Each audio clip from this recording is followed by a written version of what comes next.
xewul sa noos kenn daaxu la noos ku xewul sa noos. Big up guys, ñu ngi fii ak waa Basketball Barbecue, plus précisément Amath moom si initiateur yi la bokk. ñoom ñoo ñu mayoon opportunité ñu lancer suñu selfie reportage et tout ñu bàyyi ko moom mu waxtaan wax ñu aussi initiative bi nan la demee. Tout d'abord, merci beaucoup Djibi. Félicitations aussi initiative bi di selfie reportage, vraiment. Merci. Initiative bu nice la. Merci. Bon, pour cette première, ils sont venus au Basketball Barbecue. Vraiment ñëw nañ wax nañ ak ñëpp si tribune yi wax ak spectateurs yi ku nekk ñu laaj la loo si gis. Donc c'était benn genre sideline report quoi comme ni koy waxee. Donc c'est-à-dire interviewer toutes les parties prenantes yoo xamante ne participer nañ si événement bi, muy joueur mooy ñu yore stand yi mooy ñu doon def collecte yére yi mooy spectateurs yi xale yi jigéen yi góor yi ñëpp daal joueurs et tout le monde à l'intérieur. Et franchement j'ai apprécié cette initiative. gis naa montage bi tamit ni ngeen ko monté, franchement ku ko seetaan moom dina si gis boppam.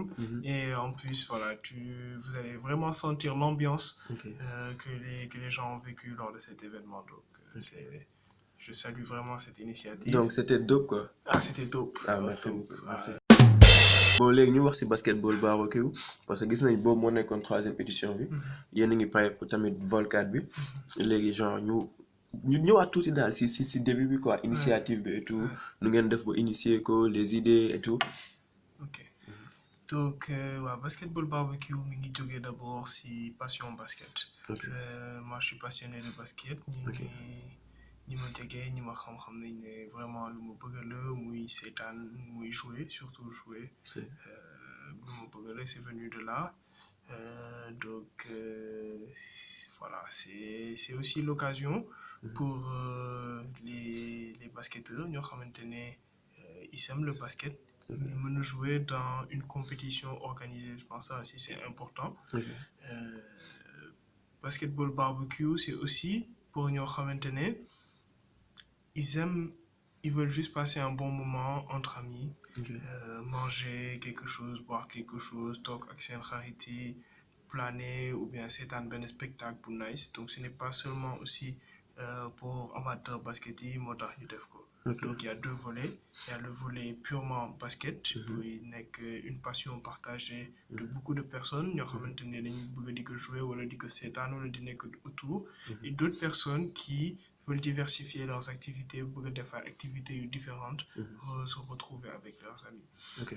Donc ce sont ces deux on va dire ces 2 côtés de la chose ñoo fusionné. Donc Basketball Barbecue bi mooy lu nekk autour si yëpp.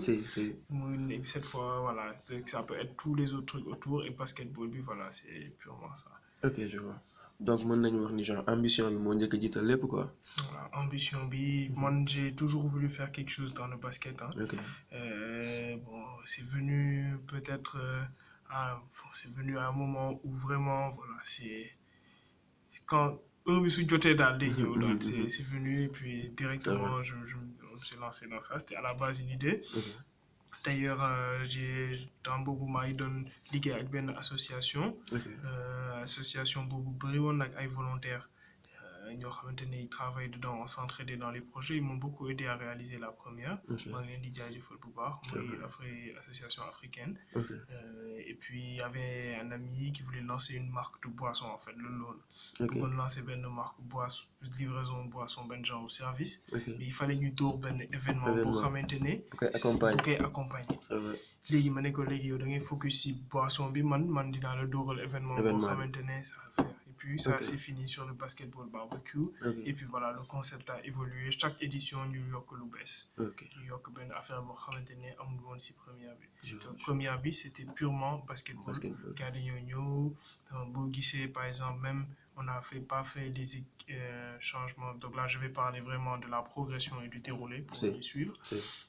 Donc première édition bi dañoo ñëw bon on n'avait pas d'arbitre par exemple. C'était pas par équipe gars dañoo ñëw individuel ku nekk ñëw fay sa entrée.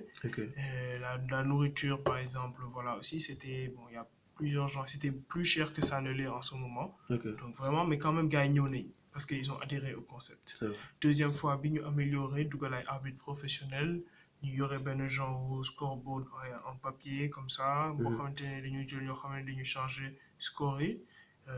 On a fait les paiements à l'avance, donc nit yi paye avant la compétition et on l'a fait par équipe. On a aussi vraiment fait, par exemple, brochette yi mi ngi doon jar 100 francs dans toutes les dans les deuxième et troisième éditions ñu def comme partout, c'est-à-dire donc nit yi ils peuvent consommer ku nekk daal dina si mën gis sa bopp.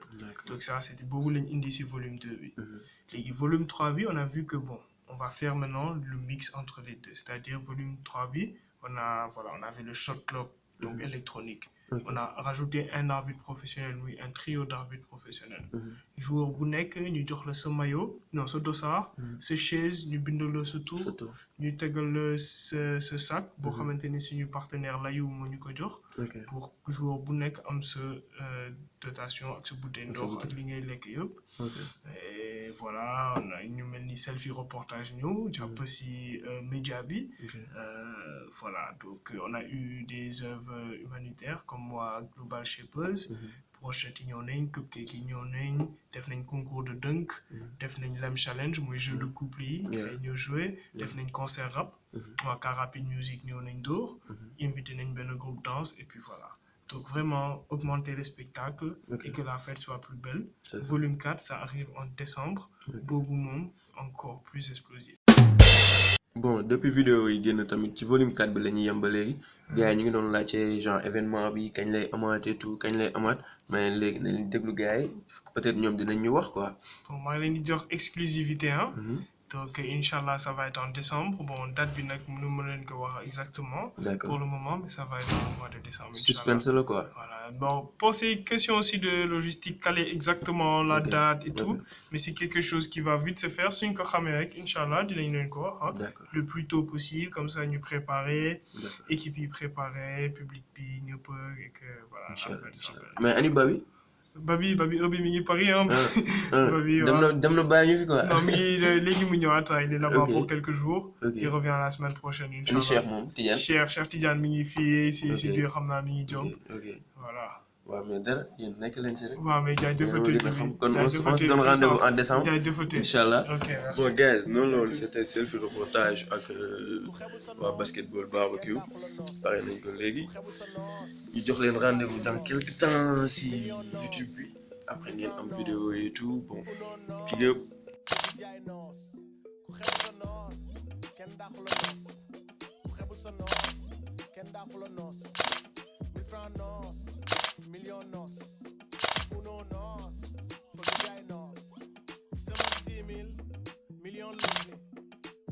Big up guys ñu ngi fii ak waa basketball barbecue plus Yo basketball barbecue volume 4 maa leen di jox exclusivité Inch'Allah décembre lay doon. Damn shit. Fëgg jaay noos ku xebul sa noos kenn dàqu la noos